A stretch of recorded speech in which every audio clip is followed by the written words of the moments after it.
he had surpassed even Hercules himself.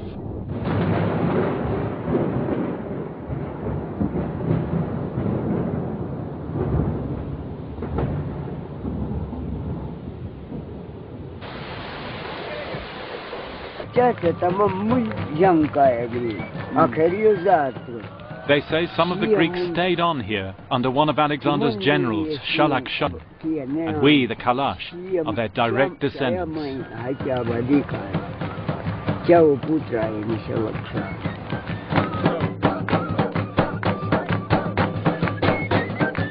If the story was true, I drank wine that night with the descendants of Alexander's army.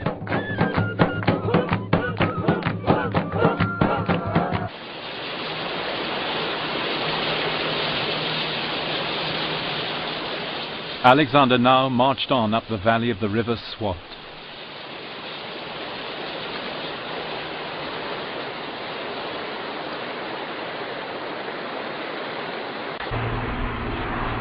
In their thousands, refugees now fled in terror eastwards.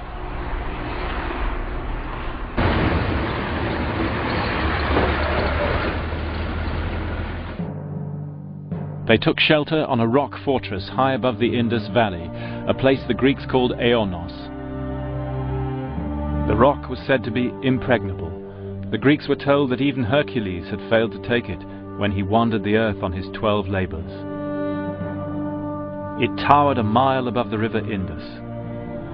Its summit, a long curving ridge with enough cultivation to keep 1,000 men busy. Today it's called Pir Sar. There was only one path up which joined the mountain along the ridge from the west. On Pir Sar, Alexander would surpass even himself. We set out to climb Pir Sar in the Macedonians' footsteps. It's a wild region here, and the district officer gave us guides and armed police to drive off wolves and bandits. Thank you very much.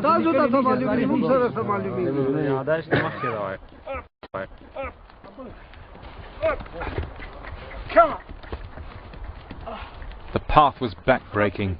5 miles along a narrow saddle, a tortuous trek which Alexander's men did at night with snow still in the gullies.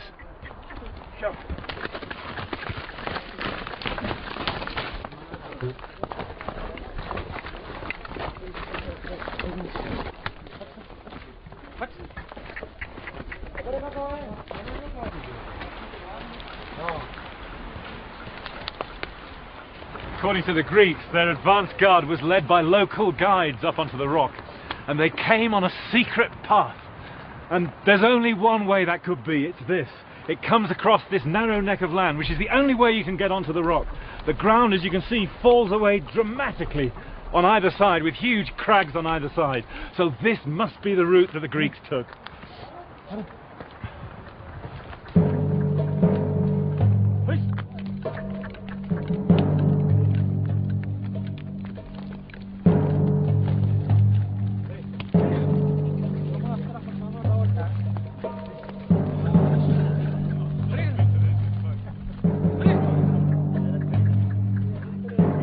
As the path got worse and worse, I found myself wondering why he'd bothered.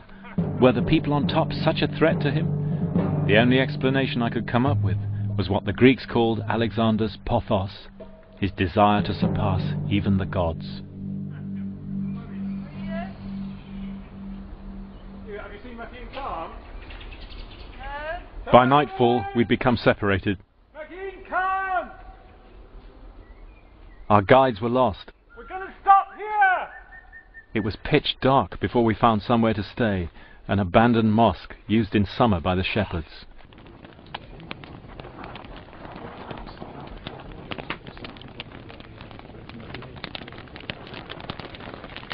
It's been an absolutely terrible walk. The terrain is just up and down, and even the donkeys could hardly make it.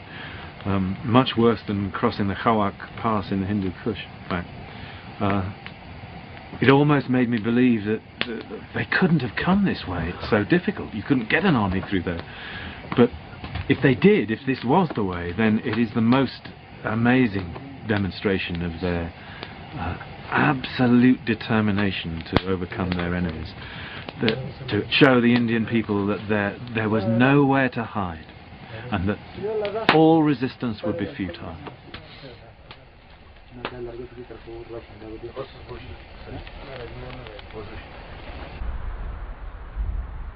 Next day, in a chill dawn, we looked down on the Indus from 8,000 feet.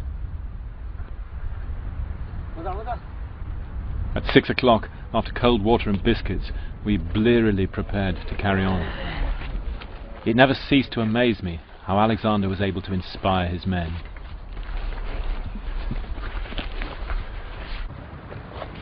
They must have been tough old birds, these Macedonians. That's all I can say.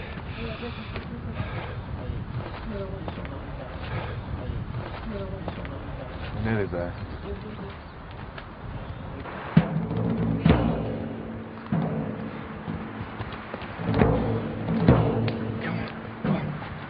Come.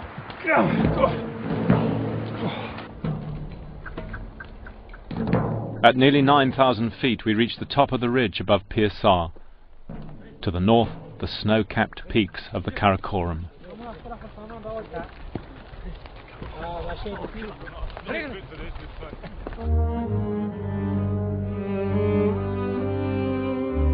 Alexander's men now discovered that a deep ravine lay between them and Pir Sar itself, and unbelievable as it may seem, Alexander ordered his troops to bridge it.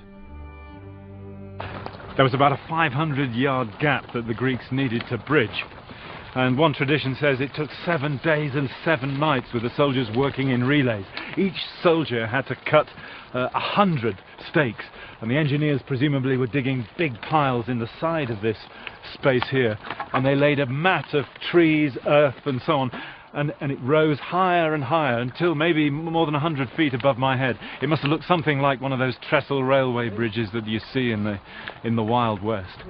And within the week they'd built the causeway up enough to allow their catapults and artillery to concentrate on the Indian defenders, and then the fate of the rock was sealed. The Indians tried to surrender, but Alexander swept along the ridge and massacred them or drove them off the cliffs. On top, he left an altar to Athena as goddess of victory.